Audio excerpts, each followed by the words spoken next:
आइए मेरे दोस्तों, आप सबका स्वागत है। विवेक चूड़ामणि नामक ग्रंथ के विचार चल रहे पर उस विचार पर आइए आप सबका स्वागत है।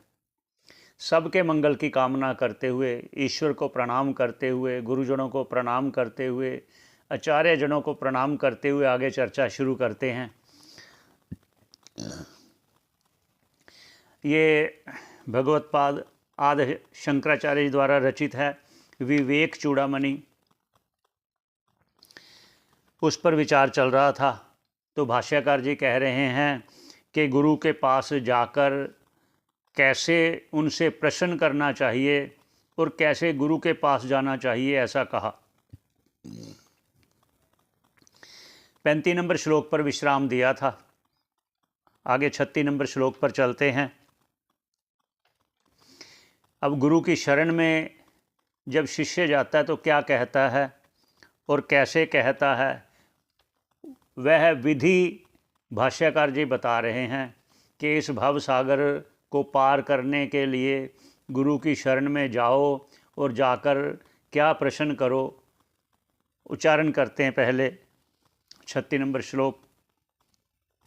तम आराध्यम गुरुम भक्त्या प्रहवर प्रसेव सेवनैः प्रसन्नं तमनुप्राप्य पृच्छेत ज्ञातव्यम आत्मनः। भाष्यकार जी कह रहे हैं, प्रयास करेंगे सरल से सरल शब्दों में कहने का। तम आराध्यम गुरुम, उस गुरु की सेवा करो, उस गुरु की आराधना करो, भक्ति पूर्वक सेवा करते हुए। कैसे गुरु के पास जाएं, वो पहले कह दिया था कि वह श्रोत्रिय ब्रह्मनिष्ठ हो, ईश्वर में श्रद्धा रखने वाला हो, पाप रहित हो और अकामहत हो, जिसमें कोई कामना ना हो कि शिष्य आए मेरी सेवा करे, मुझे पैसे दे, फल लाए, वस्त्र लाए। करनी चाहिए सेवा, इसमें कोई शंका नहीं, सेवा करनी चाहिए, लेकिन गुरु की ये उसकी विनय भावना बताते हुए कि गुरु ऐसा करुणा का सागर है, दया का सागर है कि उसको कुछ नहीं चाहिए। अगर आप सेवा करते हो तो उसका फल तो आपको मिलेगा। गुरु प्रसन्न होंगे, आपको उपदेश देंगे, आपको आशीर्वाद देंगे, ये तो ठीक है। लेकिन यहाँ मेरा प्रयास ये नहीं है कहने का कि उनको कुछ ना दो।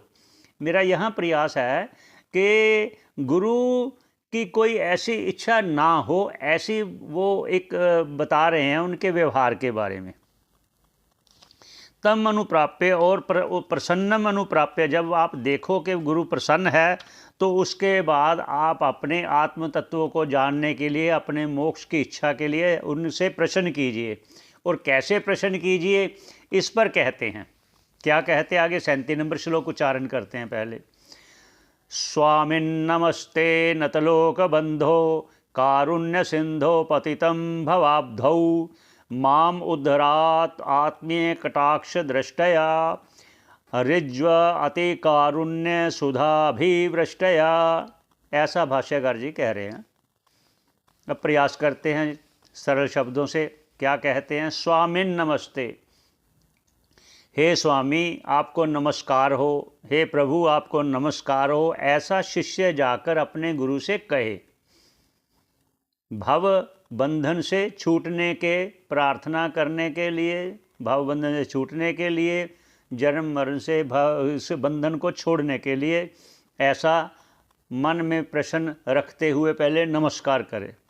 और क्या करें? नत लोक बंधो, विनय भाव से आए हुए कि हे नाथों के नाथ, हे स्वामी, कारुण्य सिंधो, हे करुणा के सिंधु, हे करुणा के सागर।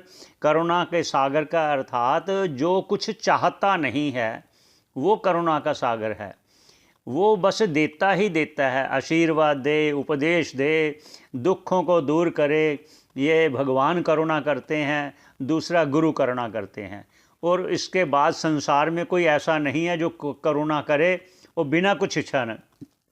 इस प्रकार ये कहा, गुरु करुणा करता है और एक भगवान करुणा करता है शरण में आए हुए पर। ये बात है, शरण में आए हुए पर करुणा करते हैं। जो शरण नहीं आया वो जब आएगा तो करुणा करेंगे, जब तक नहीं आता वो अपनी मस्ती में अपना जी रहा है तो जय। क्योंकि भव सागर से पार होने के लिए शरण में आना तो जरूरी है।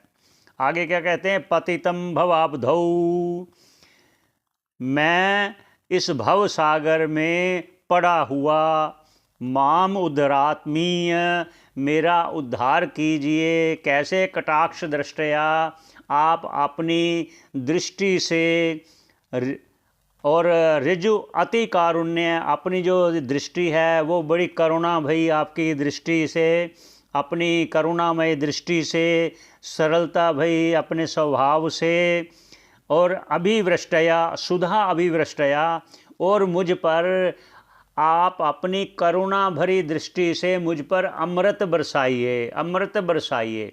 एक तो अमृत है जो स्वर्ग में अमृत है, उससे तो आपका भव सागर पार नहीं होगा, उस अमृत से भव सागर पार नहीं होता। इसलिए कहा आप अपनी करुणा भई दृष्टि से मुझ पर आप अमृत का छिड़काव कीजिए। आगे क्या कहते हैं, और क्या कहे शिष्य, ये शिष्य के लिए कहा गया कि गुरु से ऐसे प्रार्थना करे। और क्या करे प्रार्थना, फिर आगे कहते हैं 38 नंबर श्लोक, दुर्वार संसार दवाग्नितप्तम दोधूयमानं दुर्दृष्टवातैः भीतं प्रपन्नं परिपाहि मृत्युः शरण्यमन्यं यदहं न जाने, शरण्यमन्यं यदहं न जाने। कहते हैं दुर्वार संसार दवाग्नि तप्तम, दुर्वार संसार, ये भव सागर तैरना, इसे पार होना बड़ा कठिन है। दुर्वार संसार दवाग्नि तप्तम, और इस संसार में विषयों की ऐसी अग्नि तप रही है, चारों तरफ दुखों की अग्नि तप रही है। दो धूय मानव, अत्यंत प्रज्वलित अग्नि चल रही है, क्योंकि हर तरफ दुख ही दुख है। सुख है तो वो भी क्षणिक है, दुख बहुत लगता है, सुख आता है तो फटाफट चला जाता है, तो वो दुख देकर ही जाता है। इसलिए अत्यंत प्रज्वलित है। दुर्दृष्टवातैः, इस भव सागर में फंसा हुआ हूँ दुर्भाग्यवश, दुर्भाग्यवश उसकी ऐसी आंधी आ रही है कि मुझे जो इस भव सागर में डुबोए जा रही है।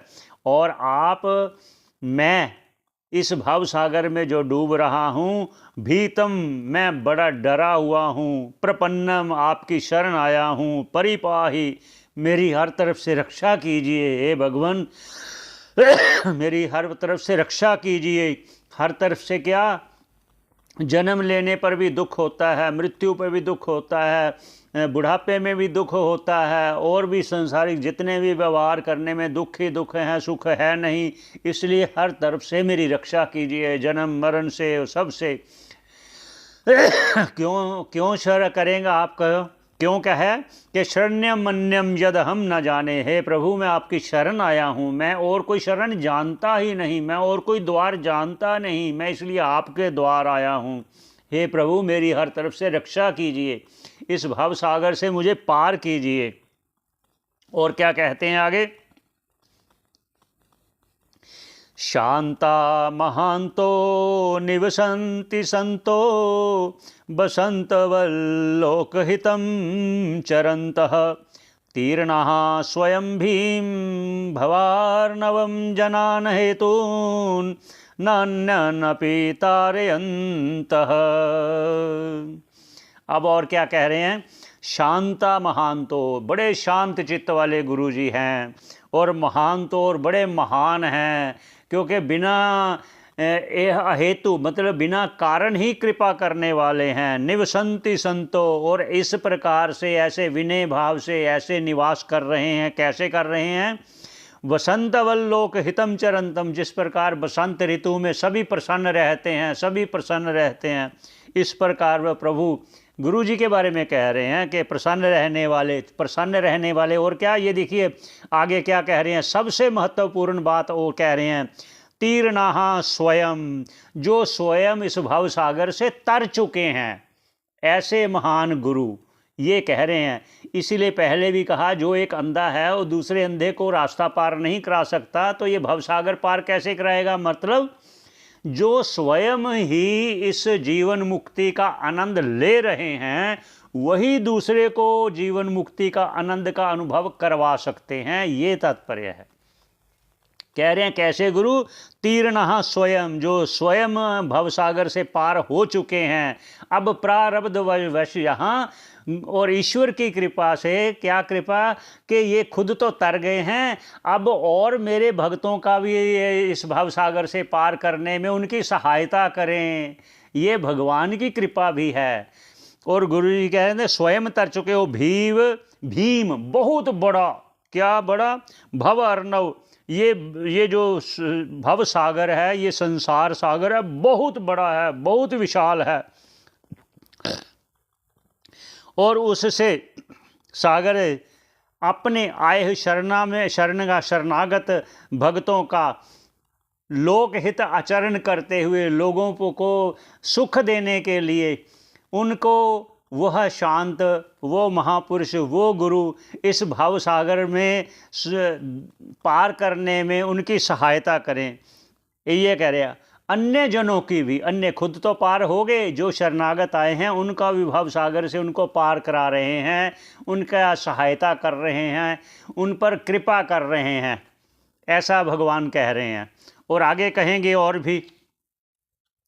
ये गुरु जी के बारे में बताते हुए, जो शरणागत गया वो कैसे उनसे प्रश्न करे, ये करते हुए फिर ये भी बताएंगे कि गुरु को आगे क्या करना चाहिए। ये तो शिष्य के बारे में बता दिया ना, कैसे गुरु के पास जाए और कैसे प्रश्न करे इस भव सागर से पार होने के लिए। ऐसे ही आगे और सभी बातें बताएंगे, एक एक चीज़ को क्लियर करेंगे, एक एक चीज़ को स्पष्ट रूप में बताएंगे भगवान भाष्यकार जी। वो हमारे कल्याण के लिए बता रहे हैं, इसलिए हमें प्रयास करना चाहिए। अगर आपको अच्छा लगे तो आप इसको शेयर कीजिए लोगों में और बताइए, क्योंकि सभी का कल्याण चाहने वाले, सभी का भला चाहने वाले, सभी का मंगल चाहने वाले प्रयासरत रहते हैं बिना स्वार्थ के। हमें कोई अपना स्वार्थ नहीं है। हम कहते हैं जो भी संसार में दुखी है या जो चाहता है भगवान का भगत है, इस भव सागर से तरे, हमें बहुत प्रसन्नता होगी। सभी का धन्यवाद। सभी के मंगल की कामना करते हुए यहीं विश्राम देते हैं। पुनः भेंट होगी। सभी का धन्यवाद श्रवण करने का। हो सके आपको अच्छा लगे तो शेयर कीजिए।